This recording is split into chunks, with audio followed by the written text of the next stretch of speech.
Hello, and welcome to episode 29 of Design Curious Podcast. I'm your host and mentor, Rebecca Ward. And today we are talking about space planning. What is it? How you do it? What are some of the basics? And we'll get into all of that. Last week we had that great interview with Yvonne Hardy, and she talked about how she really loves the space planning side of design. And that is really more of her focus. And maybe that is for you too. So let's talk a little bit more about space planning in today's episode. And before we get into that, I want to remind you that I have a download for you, actually two now. We have the roadmap to becoming an interior designer, so you can see all the steps along the way to becoming a designer. And then we also have the 3 things I wish I had known before I became an interior designer. So if that interests you, the link is in the show notes. And that will put you also on our mailing list, so you get the podcast to your inbox every week, and you won't miss an episode. All right, so let's talk about space planning. You're now listening to Design Curious, a place where you, creative one, are here to learn about what it really is like to be an interior designer. And I'm your host and mentor, Rebecca Ward. If you're worried about how to succeed in a creative career, if you're ready to learn your next steps to become an interior designer, and if you want the satisfaction of doing something you love every day, you are in the right place. Grab a coffee, a notebook, and let's dig into today's episode. Okay, so space planning. It is an activity that designers do that is an overlap with architects. So you could say that architectural designers, architects, and interior designers all do space planning. Designers will typically only space plan the inside of a house, but if they're working on a new build, they might actually be, laying out the footprint of the house as well, working with an architecture firm to make sure it's within the parameters of the lot and the site. However, for today's purposes, we'll just be talking about interior design space planning. And so where you want to start is with collecting information from your client. So say you're going to be redesigning their great room area. So you're going to want to collect information on how many people use the space, and is it used on a daily basis? Is it for formal events, for casual events? Are there pets? Are there kids? So you're gathering all of that information to inform how you're going to lay out the space. When I was in design school and we were doing these exercises, oftentimes we were looking for relationships of activities in relation to each other. And so we would start with bubble diagram. And this was the step that I typically liked to skip. I really didn't grasp the value of creating a bubble diagram first. I wanted to just skip straight to the drafting of the spaces. And I wanted to see how the scale was going to fit for the ideas that I had in my head. But it is, I can see in hindsight, a valuable step for really thinking through all of the things that you need to account for in the space and making a plan for your space plan. So you can start out with the rudimentary bubble diagram that has basically large bubbles. And if you're laying out the house, for instance, you'll start with larger bubbles that represent priority activities. So the bubbles are scaled by the size according to how important they are. So if what's really important for this client that you're working for is to have the TV and the sectional and sofa as the priority, because they, that's their main activity. They have friends over, they're watching sports games and all these things. So you're going to have that area, the TV and sitting area, be the largest bubble. And then maybe off to the side, you'll have like accent chairs, or you might have fireplace or access to the outside or something like that. So you'll start with these groups and make sure that you have all of the information that you need for that space. You also want to think about like path of travel. So in the same scenario, say they have a big group over to watch the Super Bowl, there's going to be people that need to get up and go use the restroom, or people that maybe need to go outside, take a break, phone call, or something like that. So you want to make sure your path of travel is clear, and especially to the kitchen where they're going to get their snacks. So next you're going to look at the path of travel, kind of draw arrows of which way people are going to go. You're going to keep making and refining your bubble diagram until it gets to be a more concrete layout. And then you can start doing your space plan. And naturally, I would say that this is happening a hand sketch, which is probably the best. It's really, there's scientific proof by putting pen to paper, physically touching something that is really solidifies and helps you think through the entire process. And so I would definitely recommend using it by hand drawing. Of course, if you can draw on a tablet and that works for you too, you'd rather have it that way, I think that would also suffice for this situation. But you're just going to do some simple spatial drawings at that point. Okay, so then once you've outlined pretty well in your bubble diagram how you want to lay out the space, then you're going to start working on your floor plan. And so typically you'll have an existing space that has parameters on it. So you've already taken measurements of the space, you know where your walls are and where the flooring breaks are, what the ceiling looks like, where your entry points are. And so you're going to have that all laid out, and then you're going to start to place your furniture into your space.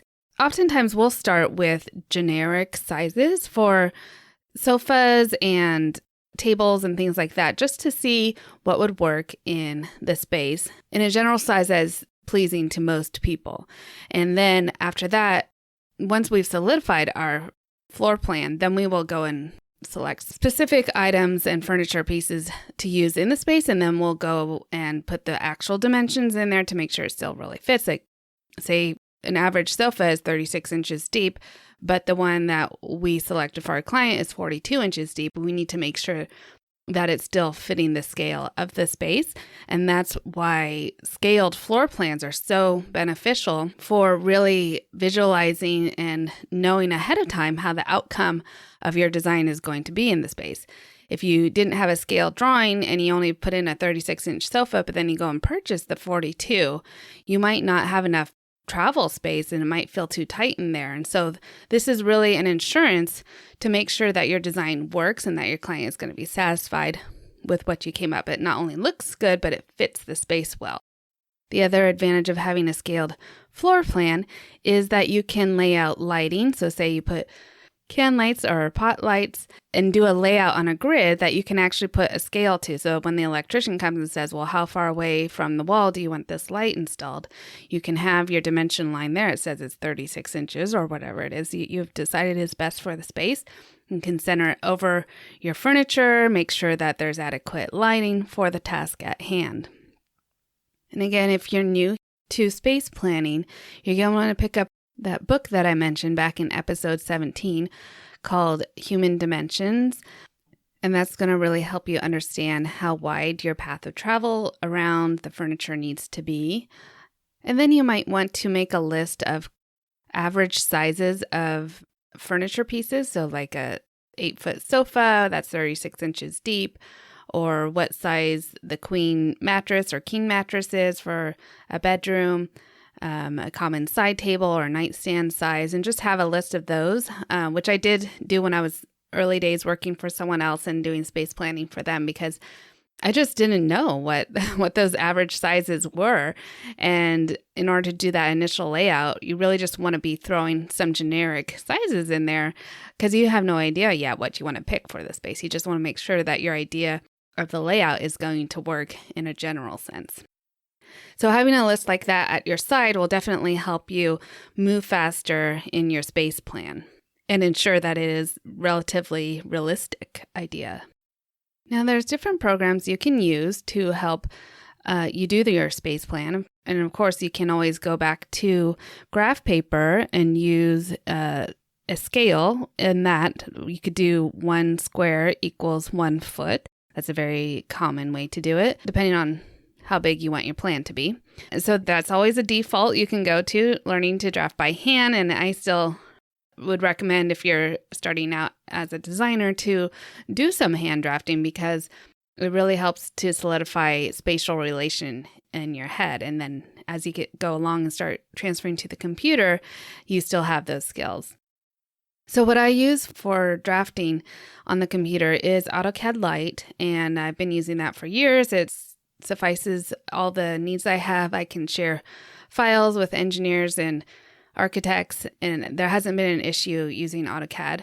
But it is an expensive program, and so starting out, you might not be able to afford to use that, or you might not even know how to use that, and you might want a program that is free that you can start messing around in to really get your foot in the door for space planning and providing some kind of plan for your first few clients.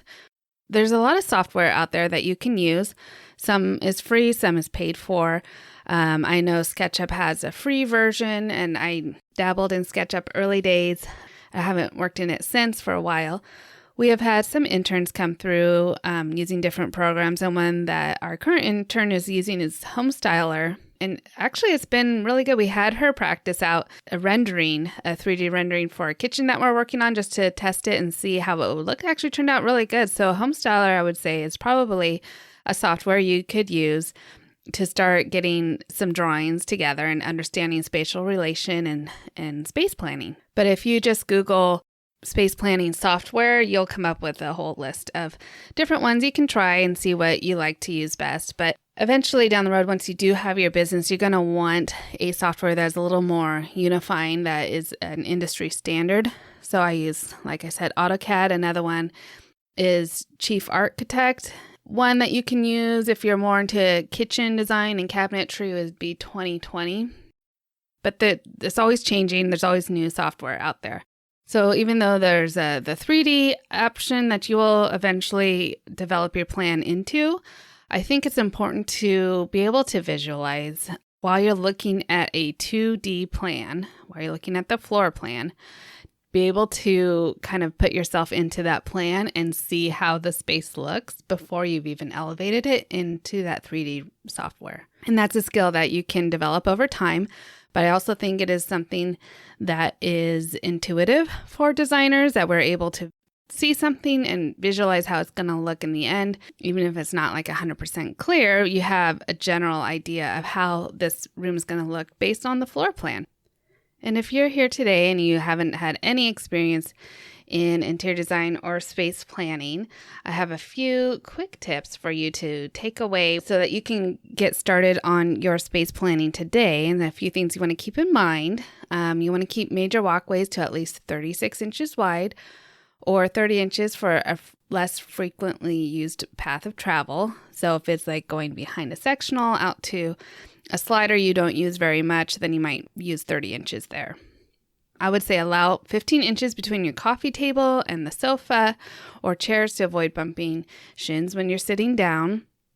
Make sure the living room rug is big enough so that the front legs of the sofas and chairs can sit on the rug. Typically, we'll just have those front feet on the rug, and then the back feet will be sitting off the rug. And that way your feet are all the way on the rug. If you're barefoot or whatever, it's really more comfortable for the person sitting on the sofa or the chair. Dining room rugs should be large enough that you can push a chair back from the table and the chair is still sitting on the rug. Now, this is not always something that's feasible. And you also want to consider whether you want a rug underneath the dining table. If it's like a kitchen table where the kids are going to spill everything under the sun on that rug, and you want to make sure it's, of course, kid-friendly, durable, maybe a ruggable or something like that, or just no rug at all. So sometimes I'll omit a rug in the kitchen table area because it's just going to get so much abuse. Bedroom rugs, though, should sit under the bed with at least 12 to 18 inches of rug showing on each side of the bed so that when you step out, your feet are on the rug fully and you have some nice cushy space, especially if you have hard flooring, a nice soft space for your feet when you get out of bed in the morning. Side tables and nightstands should sit either completely on or completely off the rug to avoid that wobble. So here's the situation where you don't want those front feet sitting on the rug typically, because tables need to be level, and if you set anything on it, you don't want it to slide off. All right, and then you also want to consider window sill heights when furniture is going in front of a window, so you don't want to block the view if at all possible. So think about that. You might want to pull the sofa forward away from the window, and then you don't want to overpower the room with too many items or with a piece of furniture that's too large for the space. So we talked about scale. Make sure that piece of furniture fits the space well. Then you'll also want to determine what the focal point of the room is and consider how your furniture lays out to address that. Does it have a TV, a fireplace? Are they together or are they split? And then if they're split, what is the priority for the client? Like, do they love fires in the winter and they want that to be kind of a cozy space and TV is not something they use very often? Or are you going to have to shift things around or remodel so that those are in the same focal point? You can't have two focal points in the room, though. It just doesn't work if they're like on adjacent walls to have a split focal point like that. So you're going to have to decide or have the client decide what is the best for the way that they live. And also whether either of them are a priority or if they want conversation to be more the focus of the room or the purpose of that room. So there you go, a few little tidbits on space planning, just brushing the surface, and really practice and experience is key here. And definitely would recommend that you spend some time doing it before you even get your first client. So you can space plan your own home all the time. And so just run different scenarios for yourself and try that out.